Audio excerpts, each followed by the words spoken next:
백석문화대학교 제과제빵 링크반 여러분, 안녕하세요. 2021년 1학기 사회맞춤형 제과제빵 강의를 맡은 정보영 교수입니다. 코로나19로 인해 강의실에서 얼굴 마주보며 수업을 진행하지 못한 점 양해드리며 2주차 강의는 비대면 강의로 대체하겠습니다. 우선 강의 목차를 보시면 제과제빵 재료학, 제빵 이론, 주차별, 실습 미리 보기입니다. 마지막에 있는 주차별 실습 미리 보기는 여러분들과 이번 학기에 배우게 될 품목들에 대해서 간단하게 설명을 갖는 이러한 시간을 갖도록 하겠습니다. 제과제빵에서 가장 기본적이면서도 핵심적인 재료를 할 수 있는 밀가루에 대해 알아보도록 하겠습니다. 밀가루는 종류별로 제빵용, 제과용, 제면용 등 용도별로 구분하거나 또는 단백질 함량에 따라 강력분, 중력분, 박력분으로 나뉩니다. 일반적으로 강력분으로 사용되는 강력분은 경질 동맥으로 만들어지며 케이크나 쿠키 제조에 사용되는 염질 동맥이 있습니다. 자, 밀가루의 분류를 보시면 처음에 강력분, 그리고 중력분, 그리고 박력분 이렇게 크게 세 가지로 나뉘게 됩니다. 그 중에서도 첫 번째 강력분. 강력분은 단백질 함량이 높고 점탄성이 있는 빵 반죽을 만드는데 적합한 제빵용 밀가루입니다. 물을 더하여 반죽을 하게 되면 글루텐의 양과 점탄성이 증가하게 됩니다. 글루텐은 이스트가 발효함에 따라 발생되는 가스를 잘 보유하여 팽화하고 구워냈을 때 식감이 쫄깃한 빵을 만들게 됩니다. 빵을 만드는데 적합한 제빵용 밀가루에는 대표적으로 캐나다산 매니토바라고 불리는 적색 정질밀이 있으며 모든 빵에 같은 강력분을 사용하여 제조하기보다는 영국식 식빵이나 미국식 식빵 등 반죽할 때 글루텐이 잘 형성되는 강력분을 사용하거나 롤빵이나 과자빵에는 준강력분을 사용하고 프랑스 빵에는 중력분을 사용하는 등 제품의 종류나 특징에 따라 종류를 달리하여 제조합니다. 글루텐 형성에 필요한 조건에는 밀가루의 글루텐 양과 질, 물을 더하는 방법과 온도 반죽법, 첨가물 등이 있습니다. 두 번째로 중력분. 중력분은 글루텐의 양이 강력분보다 적고 박력분보다는 많은 밀가루로 식빵 제조에는 적합하지 않으며 과자빵이나 프랑스빵을 제조하는 데 적합한 가루입니다. 그리고 세 번째 박력분. 단백질 함량이 적고 부드러운 반죽을 만드는데 적합한 제과용 밀가루입니다. 다른 재료와 섞어 반죽을 만들고 주로 단백질이 7에서 8% 정도 함유되어 있습니다. 박력분은 강력분에 비해 입자가 작아 다른 재료와 섞이기 쉽고 빠른 시간 내에 균일한 반죽을 만들 수 있습니다. 반죽 시 밀가루 입자가 크게 되면 반죽의 교반 시간이 길어져서 글루텐이 형성되어 단단한 반죽이 되기 쉽습니다. 특히 유지나 설탕을 많이 넣으면서 묵은 반죽을 만들 때에는 입자가 아주 고운 박력분을 사용하기도 합니다.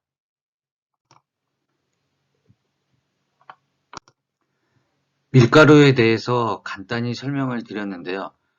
여러분들 쉽게 생각하시면 됩니다.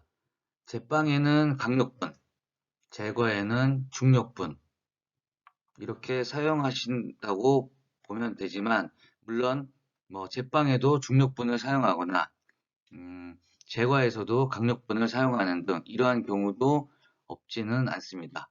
하지만 크게 봤을 때 빵에는 거의 강력을 쓰고 제과 쪽에는 중력을 쓴다. 이렇게 알고 계시면 될 것 같습니다.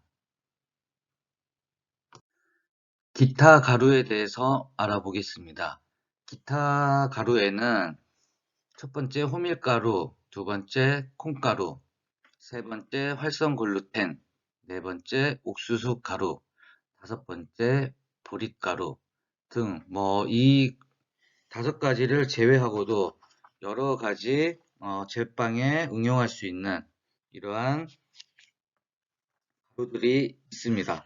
카사바라든지 고구마, 수수, 율무, 감자 등등 이러한 것들이 있는데 이 중에서 호밀가루와 활성 글루텐에 대해서 알아보는 시간을 갖도록 하겠습니다.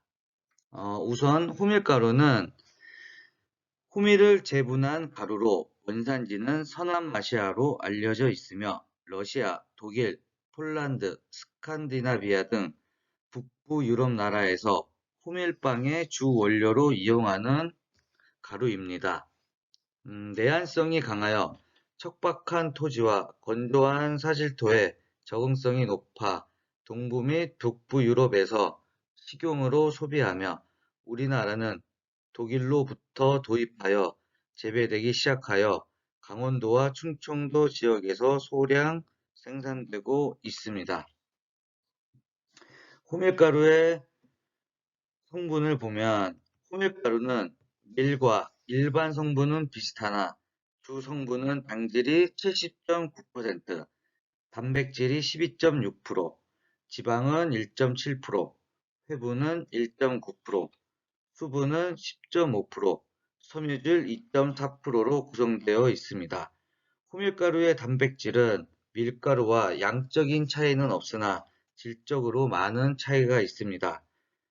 특히 글루텐의 구성 성분의 하나인 글루텔린이 매우 달라서 글루텐만을 따로 분리할 수가 없습니다.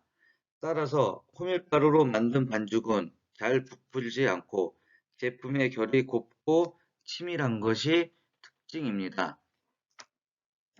단백질의 점성과 강도가 약하므로 단독으로 빵을 만들면 탄성이 적고 조직이 치밀한 빵이 만들어지므로 제빵 제조 시에 점탄성이 떨어지는 것을 고려해야 합니다.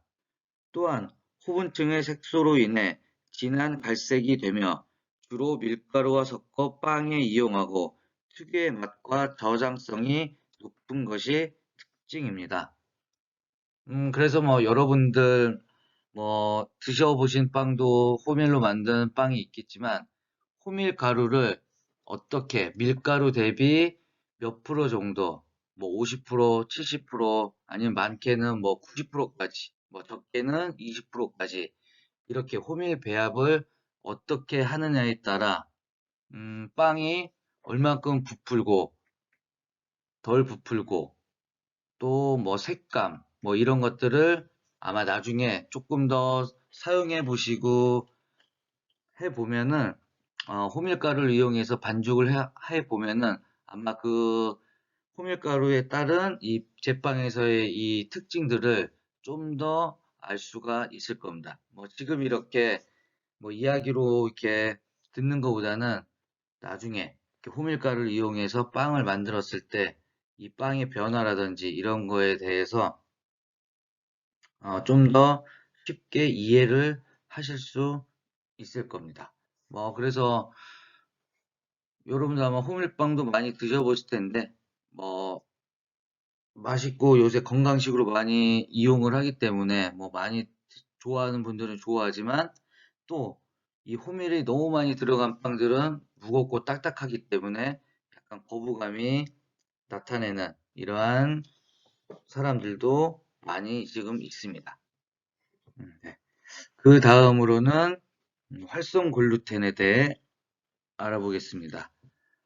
활성 글루텐은 밀가루 속에 들어있는 글루텐으로 소맥분과 물을 섞어 혼합한 후에 반죽을 물로 세척하여 전분과 수용성 물질을 제거한 후 얻는 젖은 글루텐을 저온에서 진공으로 분무 건조하여 저장과 사용에 있어서 편리하게 분말 형태로 만든 식물성 단백질 제품으로 여기에 다시 일정량의 물을 첨가하면 건조 이전의 글루텐 형태로 복원된다고 하여 활성 글루텐이라고 합니다. 활성 글루텐은 식품의 점탄성 증대 및 식감 개선을 위하여 식품의 원료에 첨가되거나 대체 식품으로 사용하여 식품의 기능을 상승시키고 식감을 개선시켜주는 역할을 합니다. 또한 자연에서 얻을 수 있는 천연 식물성 식품으로 인체에 안전하고 동물성 단백질을 대체할 수 있는 장점이 있습니다. 미세한 분말 형태로 연한 황갈색이며 단백질 함량은 75% 정도로 제품의 단백질 함량을 높이는 독특한 성질을 가지고 있습니다. 활성 글루텐의 구성 성분을 살펴보면 수분 4에서 6%, 단백질은 75에서 77%, 광물질 0.9에서 1.1%, 지방 0.7에서 1.1%로 구성되어 있습니다. 또한 활성 글루텐의 기능성은 반죽의 믹싱 내구성을 개선하고 1차 발효와 성형 및 최종 발효하는 동안의 안정성을 높이며 첨가한 중량에 대하여 1.25에서 1.75% 정도의 흡수율을 증가시킵니다. 그래서 이 활성 글루텐은 제빵에서의 기능을 보면은 빵의 부피를 개선하고 기공 및 반죽 속도를 개선해주고 저장성도 연장시키는 역할을 해줍니다. 소금에 대해 알아보겠습니다. 제빵에서의 소금은 우리가 흔히 알고 있는 요리에서의 소금의 역할과는 조금 다른 성질을 가지고 있다고도 할 수 있습니다. 단순히 맛만, 맛만 영향을 주는 게 아니라 제빵에서의 소금은 빵의 맛과 그리고 설탕 유지, 달걀 등의 맛을 향상시키고 노화를 방지하며 빵의 조직을 개선하는 역할을 합니다. 또한 젖산균의 번식과 당 분해를 억제하여 빵 맛이 시큼해지지 않도록 합니다. 그리고 소금은 빵의 껍질색 상을 조절하고 반죽 내 글루텐을 강화시켜 탄력 있는 제품을 만듭니다. 소금을 첨가하는 경우는 소금을 첨가하지 않은 반죽에 비해 반죽 믹싱 시간이 길어지며 제빵용 밀가루는 반죽의 안정성이 클수록 그만큼 반죽 시간을 길게 할 수 있어 충분한 재료의 혼합이 이루어집니다. 이처럼 소금은 잘 형성된 글루텐은 빵의 부피를 좋게 하며 빵 고유의 풍미를 내기 위하여 첨가하는 가장 중요한 원료 중의 하나로 반죽의 특성을 결정짓는 여러 가지 기능을 합니다. 제빵에서의 소금의 기능을 보면 반죽 중에 소금 농도를 조절하는 것에 의해 이스트의 활성을 조절하여 반죽의 숙성에 맞는 가스를 발생시키고 제빵 작업을 조절합니다. 두 번째, 반죽 중의 효소나 이스트의 활동을 저해하는 박테리아 등의 미생물에 작용하여 이스트의 움직임을 활성화하고 이상 발효에서 오는 향을 방지하여 빵의 맛을 개량합니다.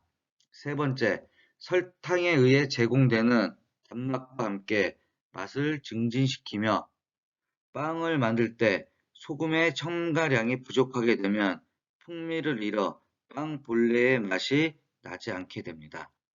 네 번째, 반죽에 글루텐을 수축시키고 단백질 분해 요소에 작용하여 신장성이 좋은 반죽을 형성하는 데 도움을 줍니다. 글루텐의 강화로 신장성이 향상되어 빵의 부피 팽창을 촉진하고 탄력 있는 반죽이 되어 빵의 조직을 좋게 합니다.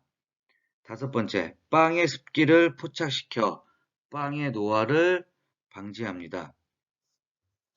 이러한 기능을 갖는 소금은 제과 제빵 과정에서 그 종류성이 매우 크며 그 종류 또한 다양하여 물리적, 화학적, 미생물학적 특성으로 제품에 상당한 영향을 미치게 됩니다. 일반적으로 제빵 과정에서 소금을 첨가하지 않을 경우에는 빵 반죽이 무겁고 신장성과 수축이 없는 반죽이 형성됩니다. 발효에 있어서는 발효가 너무 빨리 되어 덜 구워진 것처럼 겉껍질 색상이 연하게 되며 식감은 단맛과 소금 맛이 없고 이미 이취가 생기며 내상의 막이 굵고 두껍습니다. 제빵에서 소금의 사용량을 보면 일반적으로 밀가루 대비 2%를 사용하며 고율 배합 제품인 경우 심염량을 약간 증가시킵니다. 그리고 발효 시간이 긴 경우 잡균 번식을 방지하기 위하여 여름철에는 식염량을 약간 늘리고 겨울철에는 감소시킵니다. 네 번째로는 사용할 물이 연수일 경우 소금 사용량을 조금 증가시키면 글루텐을 강화시킬 수 있습니다. 그리고 좋은 소금을 선택하는 방법에는 수분이 적으며 입자가 일정한 것이 좋습니다. 이스트에 대해 알아보겠습니다. 이스트를 분류할 때 학문적 분류보다는 이용 면에서의 편의상 분류하면 맥주 이스트, 포도주 이스트, 빵 이스트, 간장 이스트로 나눕니다. 이스트는 과실의 표피, 수액, 토양, 밀가루 등 자연계에 널리 분포되어 있습니다. 자연계에서 분리된 그대로의 이스트는 천연 이스트라고 하며 자연계에서 존재하는 이스트를 분리하여 용도에 맞게 배양한 것을 배양 이스트라고 합니다. 우리가 주로 빵 제조에 사용하는 사카로마이세스 세레비지에는 대표적인 배양 이스트입니다. 어, 이스트의 종류에는 생이스트 그리고 활성건조 이스트가 있습니다. 우리가 실제 현장에서나 학교에서나 흔히 우리가 그냥 이스트 아니면 드라이 이스트 이렇게 불리는 것들입니다. 먼저 생이스트에 대해 알아보겠습니다. 생이스트는 이스트 또는 압착 효모라고 하며 중량의 65에서 70% 정도 되는 수분으로 되어 있기 때문에 보존성이 낮고 자기소화를 일으킵니다. 이와 같은 자기소화 현상은 온도가 높을수록 심하게 일어나며 이를 예방하기 위해 0에서 3도씨의 냉장고에 보관하면 약 4주 정도는 활성을 유지할 수 있습니다.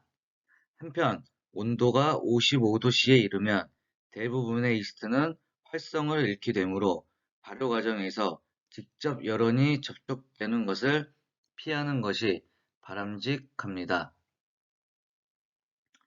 다음은 활성건조 이스트. 활성건조 이스트는 단백질 함량이 약 40에서 50%, 수분 함량은 6.0에서 9.0% 정도이며 생이스트 제조 과정과 유사하나 마지막 과정에서 70에서 150도씨로 분무 건조하는 과정이 필요합니다.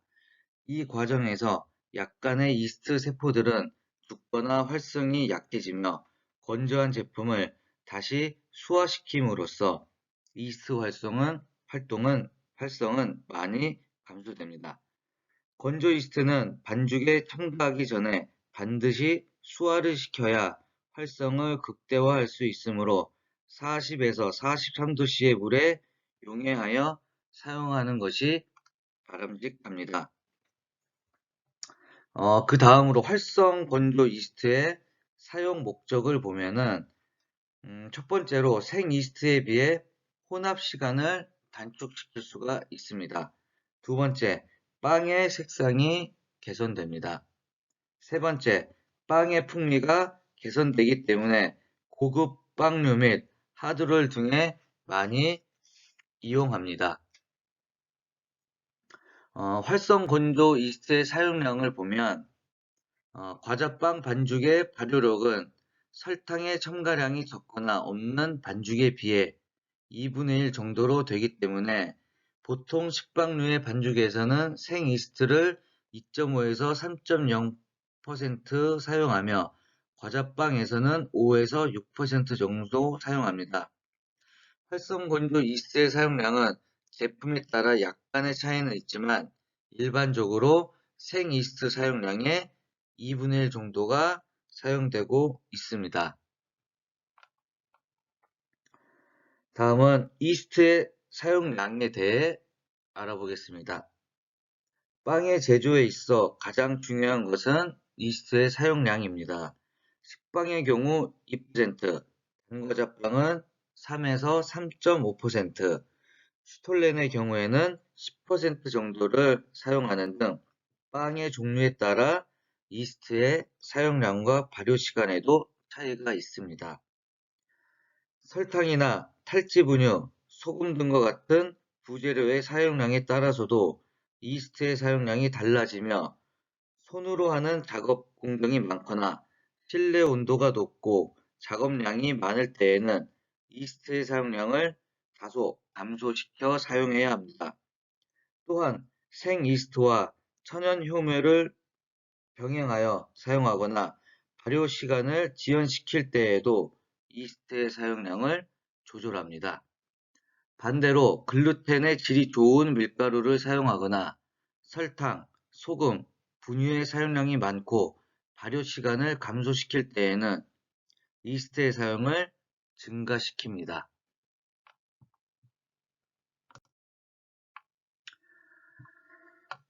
좋은 이스트의 조건은 첫 번째, 보존성이 좋아야 한다. 두 번째, 이스트 자체에 이상한 맛이나 냄새가 나지 않고 다른 미생물에 의한 오염이 없어야 합니다.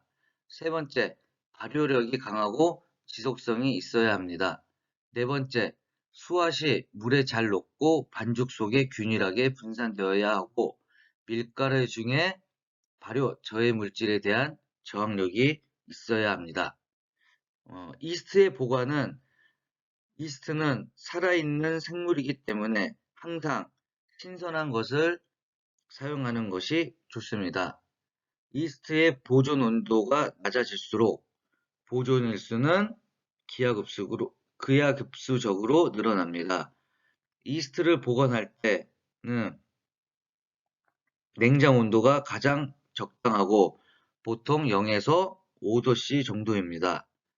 실온에 이스트를 보관하게 되면 이스트의 수분이 호흡작용에 의해 발열하게 되어 빵을 만들 때 발효력이 저하되며 빵의 품질에도 영향을 줍니다. 그리고 여러분들 이스트를 계량할 때 잘 아시겠지만 우리가 볼에 따로따로 모든 재료들을 따로따로 계량하지 않고 실제 현장에서나 이렇게 사용할 때는 한 볼에 가루, 설탕, 소금, 이스트 이러한 것들을 한꺼번에 재게 되는데 그때 주의해야 할 점이 항상 이스트는 설탕과 소금과 직접 닿지 않게 계량하는 것이 필수적인 요소라고 할 수 있습니다. 만일 설탕이나 이스트를 같은 데에 계량을 했을 경우 시간이 지남에 따라서 이스트가 녹으면서 이 이스트의 고유의 그 성분들이 사라지게 됨으로써 발효력이 많이 떨어지게 되고 좋은 품질의 빵이 나오지 않을 수가 있습니다. 그래서 계량하실 때 반드시 설탕과 아니면 혹은 소금 이러한 것들은 옆에다가 따로 계량을 하든지 아니면 부득이하게 같은 볼에 할 때는 따로 분리해서 이스트를 꼭 계량할 수 있도록 하면 됩니다.